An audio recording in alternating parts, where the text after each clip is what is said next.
So welcome everybody. This is our our panel on homelessness, and I'm just so grateful that you all could join us tonight.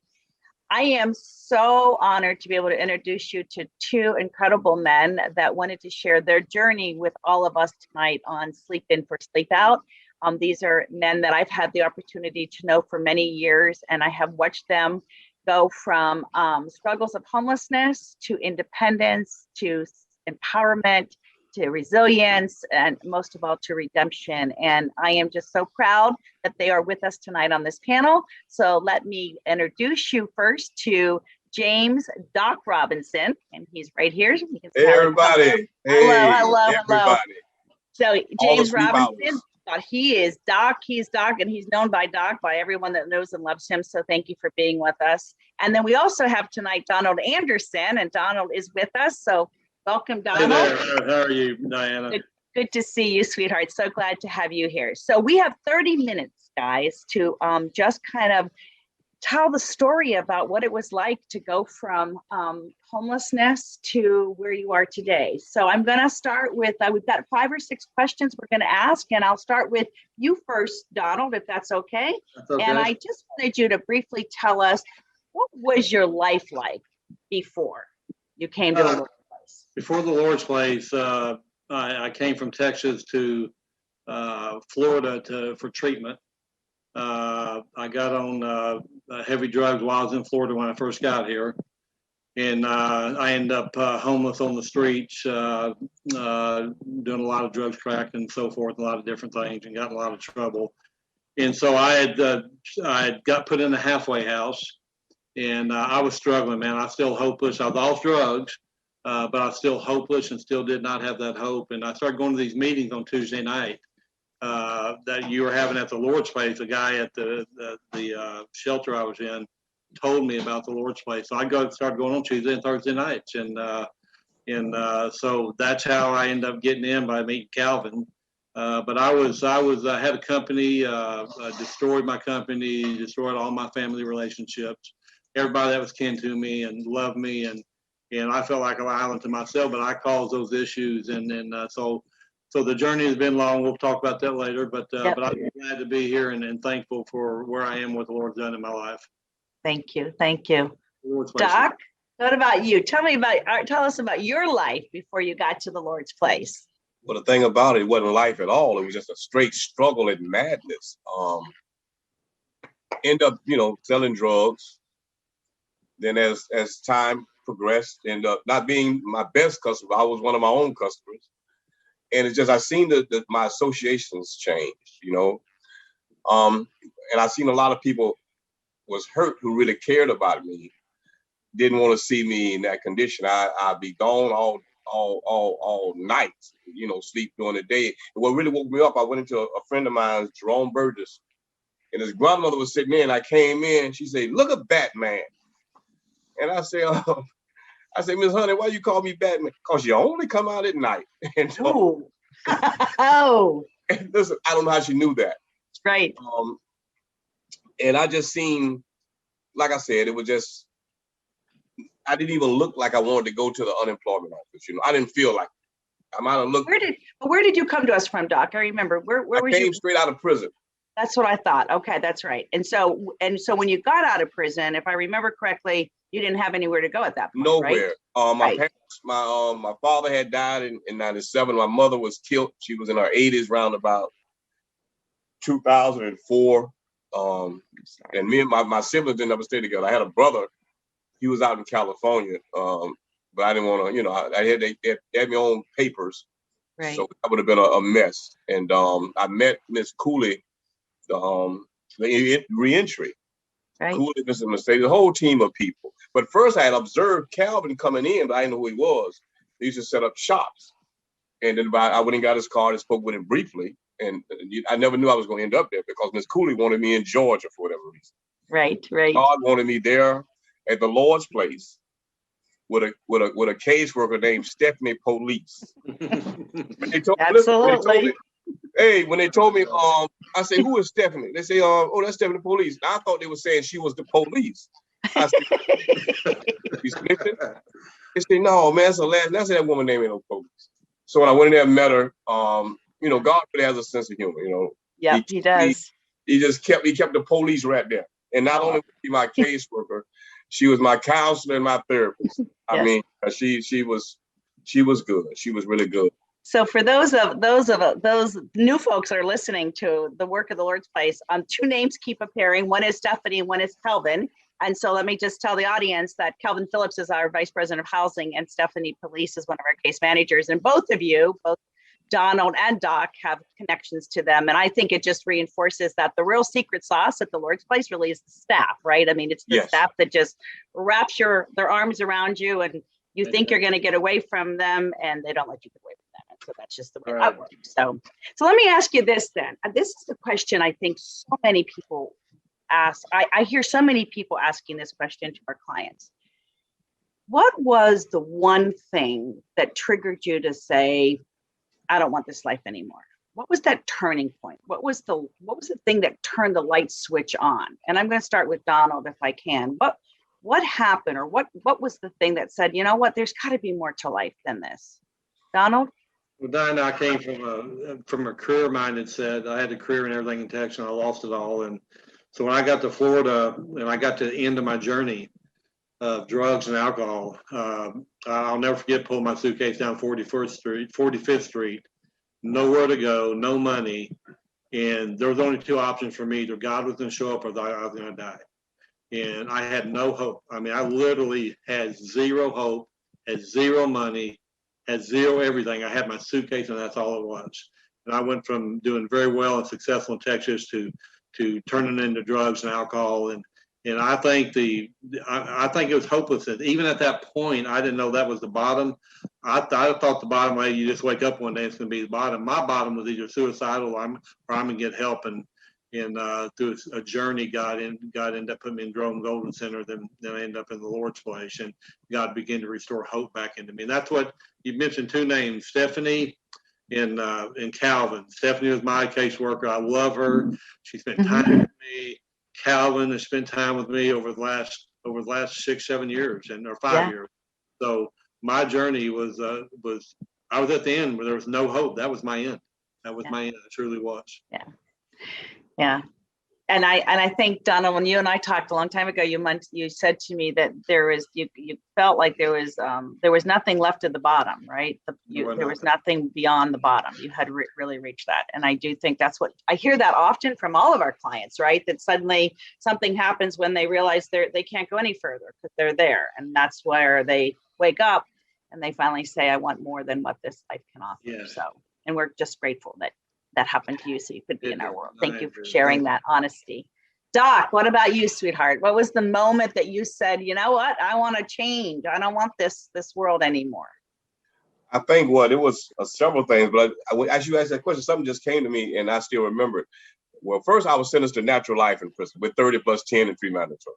Okay. Then my mother walked out of the courtroom before they sentenced me. It's like she already knew. That hurt me. As I'm in prison, I'm at the day room looking out the window. At the window, they got bars. Then they got another gate with razor wire. Then they got a perimeter with laser going through it. Another gate with razor wire. Then there's a truck or a car passing by with a shotgun. And I'm saying, they are protecting society from me. And I'm not that bad. Wow. That really was a wake up. Wow. No matter what I felt about me, the system said, we are protecting society from you. And then, of course, my parents died while I was in prison. And I had nothing. Even my inheritance, I had a house on 14th. That was took. So I filed a lawsuit for it. I've been winning. And that was in 2010. So the court system is something else. Anyway, but it's been favoring me. But just having nothing and my supporting cast, my parents was dead. Yeah. You know? And you saying, okay, you got natural life in prison. I mean, people gonna be born who ain't gonna even know me. Right? Sure. People gonna get old and forget about me. Sure. Out of sight, out of mind, you know. Right. I think all that played a part. Just the nothingness. And I seen this thing. Yeah. This prison and stuff is for people that don't want to change. This ain't for me. Right. You know, I don't problem changing. You know, this ain't for me. You know? I think Thank Dr. you guys for being so honest. I know this is really quite a journey. So thank you for that. So now let's talk about where we are today, right? So you've been at the Lord's Place. And so for those of you that don't know, these are our graduates. So we're so proud we can be a graduate of Lord's Place. So both Doc and Donald are graduates. So where are you now? Donald, tell us where you are in your life today, honey. Well, the journey of the Lord's Place, I stayed at the Lord's Place for almost 5 years, and I needed stability. I had gotten way out of control, ended up on the needle and way out of control, and over a 15-year, I call it a fade. And so when I came to the Lord's Place, it began to change my life because I began to be a part of the care team, would take care of me, counseling, psychology. I got plugged back into the Lord. I got me a job. I grew in that job. I'm now at the top of the chain where I am right now, and I think that's going to change here soon. But I am in a great place right now. I live in one of your houses now. Yay! Thank you to our friends at St. Mark's. I just have to do a shout out to them because St. Mark's gives us a home once a year for our graduates to live in. So that's where you are now, Donald. So that's terrific. But I needed, Diana, the biggest thing for me is I've been on ripping and rolling for many years, and I needed stability. I needed structure. I needed stability.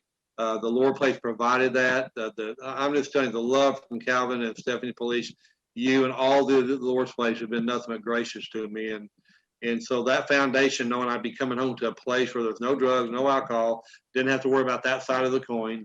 And the financial, I don't know, it just the how y'all give back to be able to start a new life and not to be stuck with paying $1,000 a month for rent and having over the top of me. But the way you have it set up and you give back to your clients is a huge deal.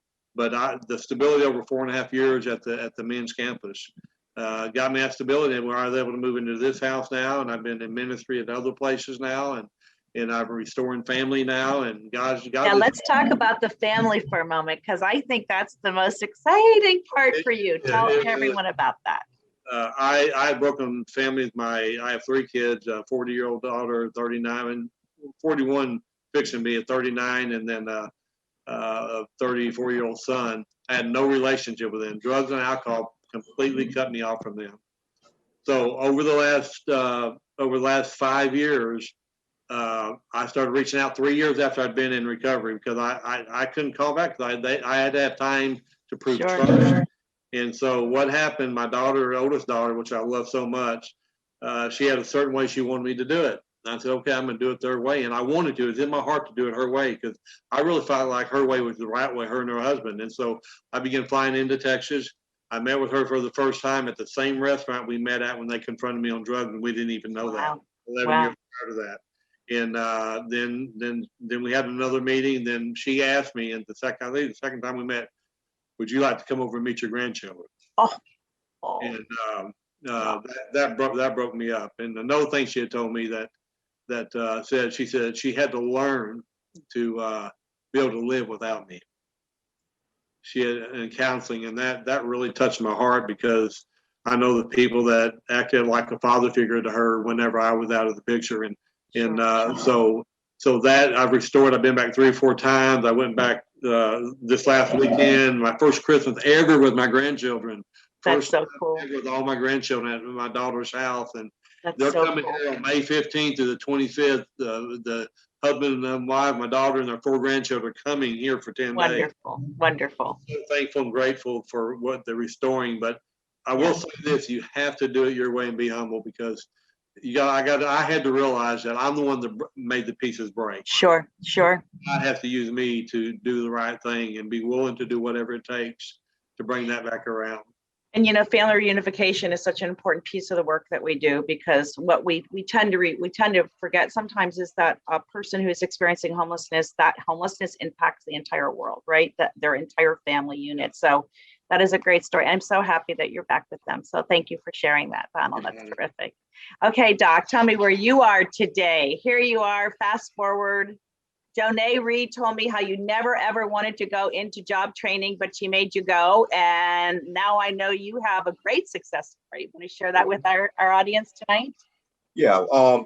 coming, when I was in prison, I was taught to take prison as a process.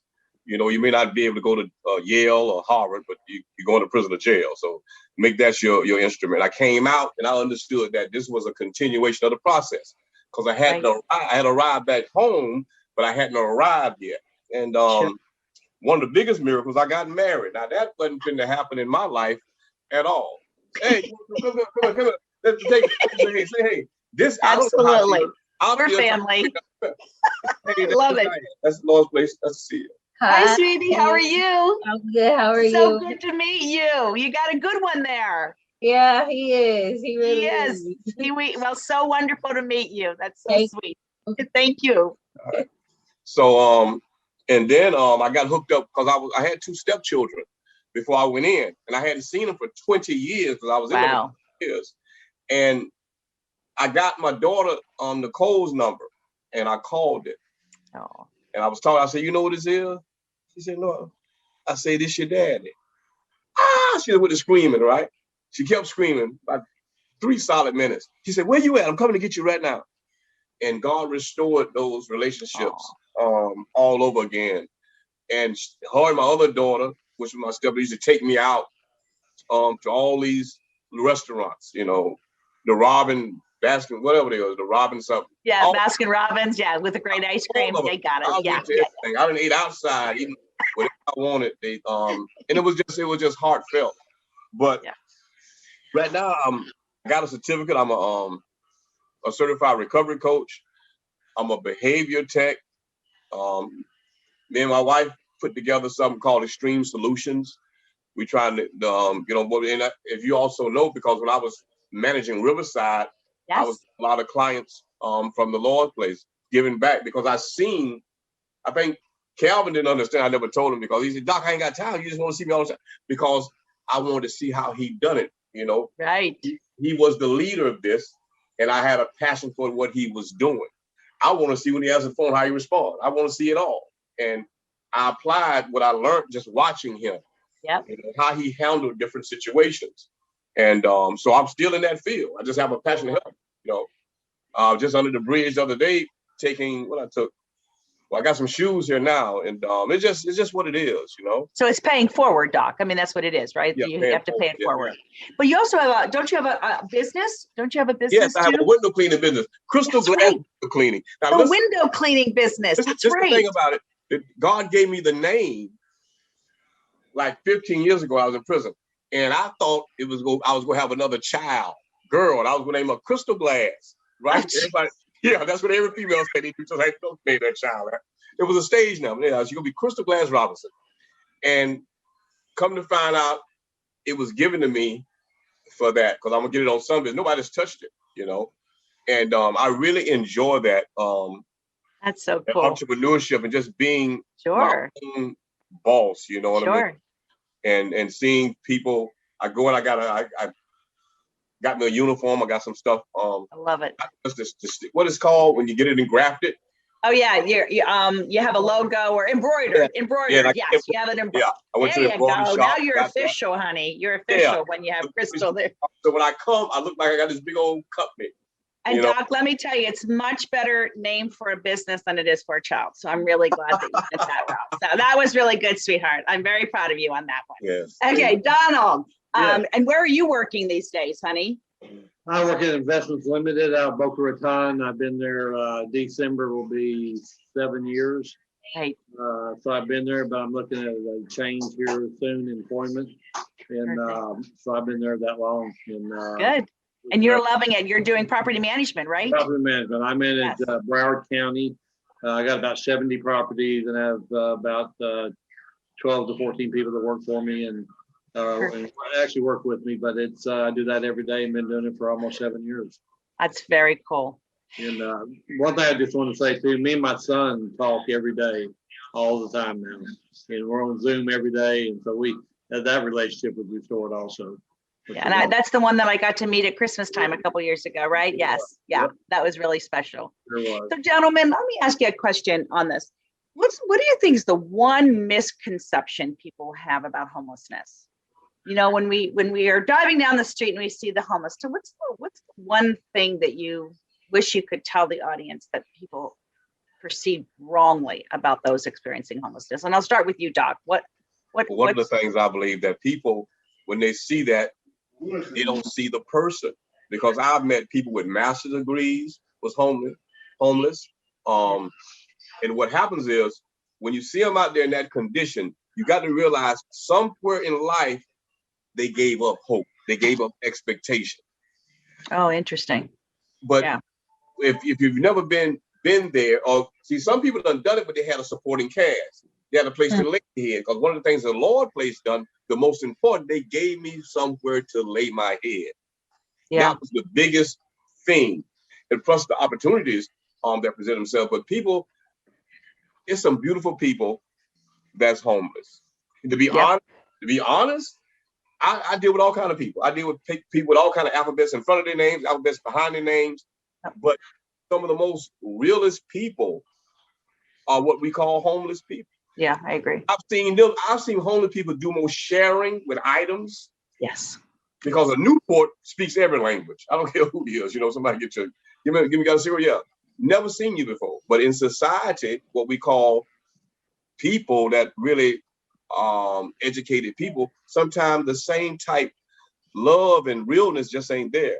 Sure. It's amazing. But I think when people see something, they don't take time to engage the person.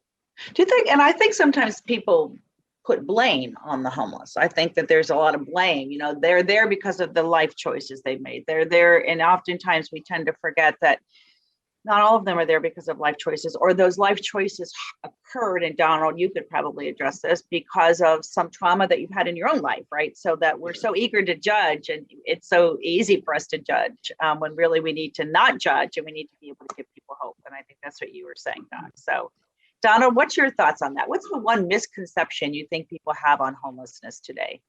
I think a lot of people separate them as bad people, look at them as having no money, but no one knows their story, how they got there, the abuse that they've been through. It can touch people that have been rich, it can be poor. I was in the upper end of that line. It touched me and I ended up homeless. So there's a story behind every homeless person, and they're to be loved. And I tell you that I work in the homeless ministry up in Boca too. And you see in here, and you see a lot of very smart people. They're educated people. Yeah. All of them aren't like can't read or write and are on the street. They ain't didn't know. A lot of them just have bad circumstances happen, and so it's real easy for people to judge who they are and what they're doing. And I was homeless. I ended up being homeless, and so because people loved me and reached out to me and cared for me, it was able to bring me out of that place and back to normalcy again. So homeless people are people that have a past. And if you look into it, a lot of them been hurt. A lot of them been damaged by parents, dads, fathers, mothers, whatever it is, circumstances are. So you never know the words that you can say to somebody that can make a difference. And I look at the Lord's place, and if everybody had a place like the Lord's place and was willing to do it, it'd be a fabulous. It'd be fabulous. But the Lord, they're people.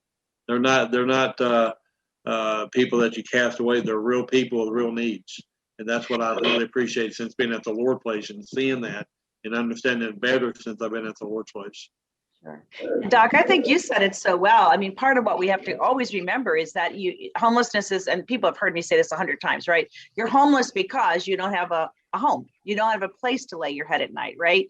And just imagine if we had more housing, and Donald, you probably know this too, the minute you put someone in a house, they feel differently about themselves, right? That fear of having to sleep out on the street, suddenly, at least it disappears somewhat, right? Where you see a little bit of hope moving forward. And it is all about making sure somebody has a place to live. I mean, that's really what it's all about at the end. Yeah. Let me say this too, Don, because it's something that just popped in my mind. Being in the working in these treatment centers for like 8 years, to be totally honest, if these kids in these treatment centers, parents didn't have insurance for them, all of them would be homeless. Yeah. Now, why do I see how the police, when they find out they're in treatment, they treat them a certain way. Yeah. And they treat the person on the street a different way. But these kids would be homeless also. Only thing keeping them from homeless is an insurance policy. Yeah.